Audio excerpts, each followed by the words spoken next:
পুরাতন rate schedule বাতিল করে ৮০% হারে নতুন রেট নির্ধারণের দাবিতে ফরিদপুরে পল্লী বিদ্যুৎ জোনের তত্ত্বাবধায়ক প্রকৌশলীর কার্যালয়ের সামনে মানববন্ধন ও স্মারকলিপি প্রদান করেছেন মিনি ঠিকাদাররা। বিস্তারিত থাকছে বাবলু শেখের প্রতিবেদনে।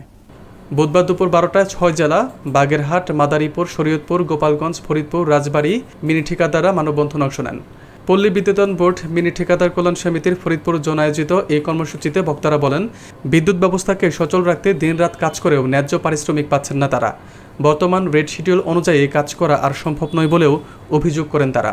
বক্তব্য রাখেন কেন্দ্রীয় কমিটির সহসভাপতি খন্দকার জহিরুল ইসলাম, সহ অর্থ সম্পাদক মোহাম্মদ মুজিবুর রহমান, ফরিদপুর জোনের সাধারণ সম্পাদক অনিক মোল্লা, কেন্দ্রীয় সমাজ কল্যাণ সম্পাদক মেহেদি হাসান, সাংগঠনিক সম্পাদক মিজান, রাজবাড়ীর সহসভাপতি সাইফুল ইসলাম সহ অনেকেই।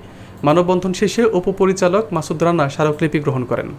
এই রেট বৃদ্ধি না করে তাহলে আমরা সারা বাংলাদেশব্যাপী এই আন্দোলন করে আমাদের এই মিনি ঠিকাদারের কার্যক্রমগুলো আমরা সারা বাংলাদেশে অফ করে দেব। আমরা প্রত্যেকেই লস খাইতেছি, সমস্ত জিনিসের দাম কয়েক গুণ বৃদ্ধি পাইছে।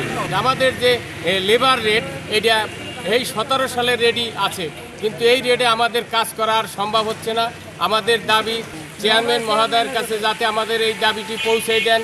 আমাদের 80% রেট বৃদ্ধি করে আমাদেরকে কাজ করার সুযোগ করে দিতে হবে, কারণ লস খাচ্ছে।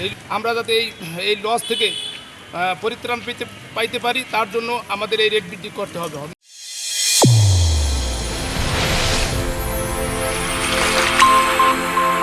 চ্যানেল A1 হৃদয় রেসপন্স।